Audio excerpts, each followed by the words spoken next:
I never thought I'd be here, behind this mic, sharing the most personal fight of my life. Not in a courtroom, not on the street, but right here with you.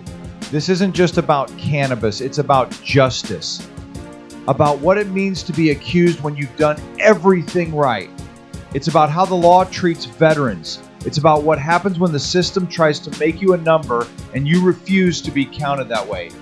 In episode 3 of Liddle Did I Know, Charged But Not Convicted, I open up about the real weight behind those 4 words. Charged, but not convicted.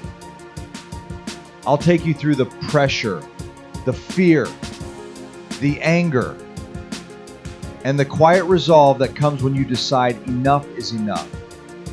Join me, Christopher and Angela, as we go deeper into my story. This isn't just a podcast, it's a stand.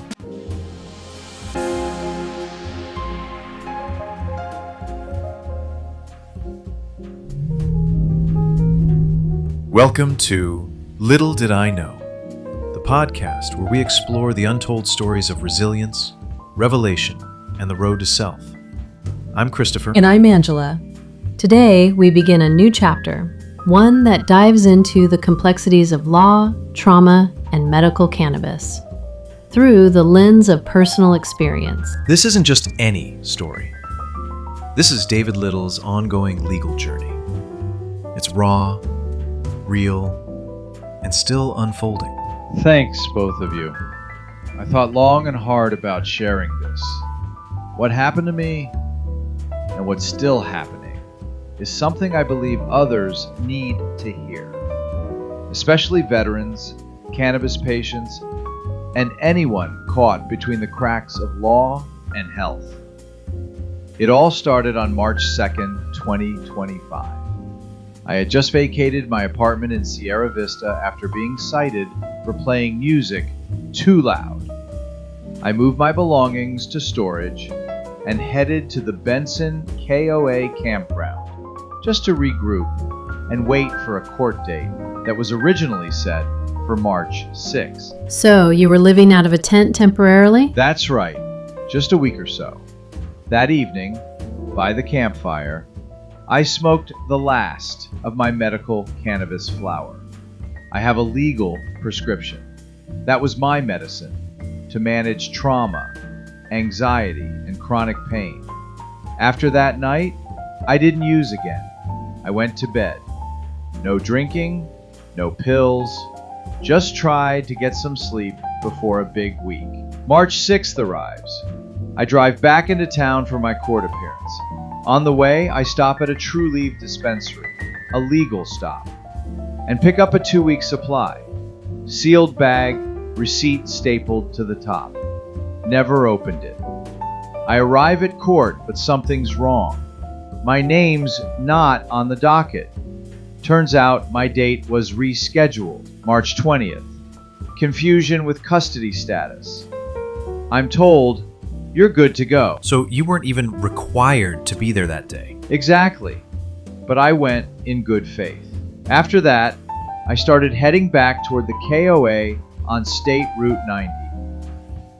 And then it happened. The crash? Yeah. Construction on the left, Border Patrol vehicles on the right.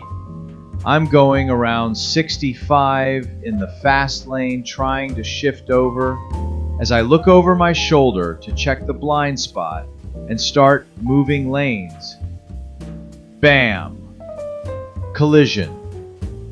Airbag. Impact. Smoke.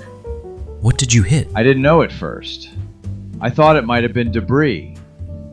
But when I stepped out, there was a white pickup truck. Stopped.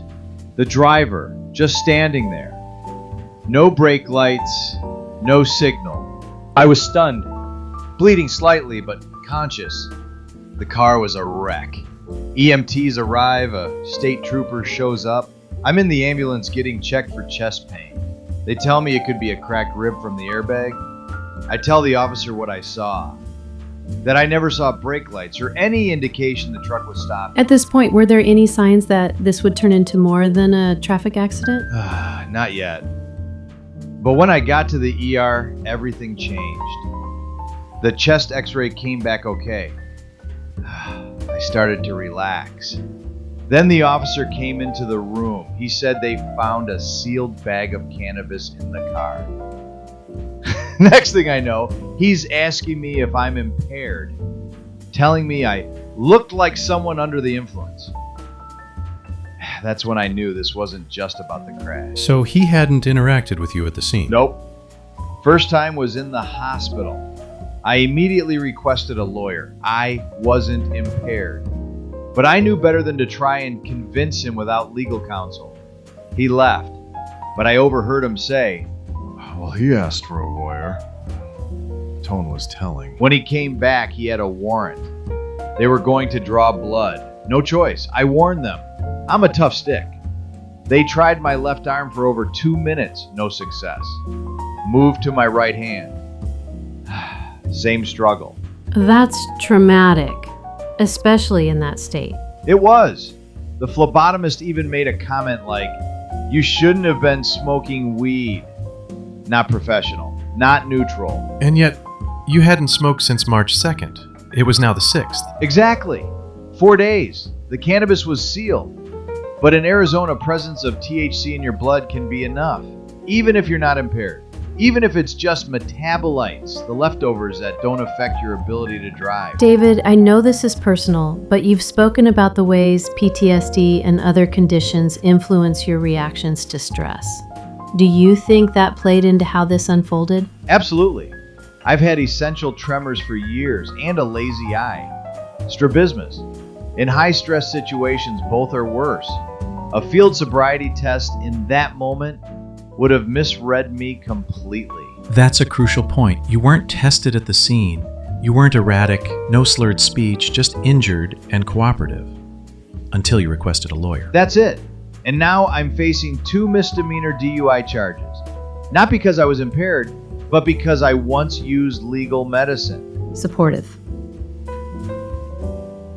This is just the beginning of your legal fight, but sharing this first chapter is brave and powerful. Next time, we'll explore what the law actually says about impairment, cannabis, and your rights as a medical patient and a veteran. I appreciate that. This story's not just mine. It's happening to others too, quietly, unfairly, and I'm going to fight it. Thanks for joining us for Liddle Did I Know. This series, Charged But Not Convicted, continues next week. If you or someone you love is a medical cannabis patient or a veteran facing legal challenges, stay tuned. Knowledge is power, and so is solidarity. Thank you for joining us on Liddle Did I Know, where we uncover the untold stories of resilience, revelation, and the road to self. In this episode, we explored the intricate intersection of law, trauma, and medical cannabis through the personal journey of David Liddle. David's story began on a quiet night, leading to an unexpected crash and a legal battle he never anticipated. Despite having a legal prescription for cannabis to manage his trauma, anxiety, and chronic pain, David found himself under investigation for DUI after a sealed bag of cannabis was discovered in his car. His experience highlights the challenges faced by medical cannabis users, especially veterans, and the systemic contradictions they encounter.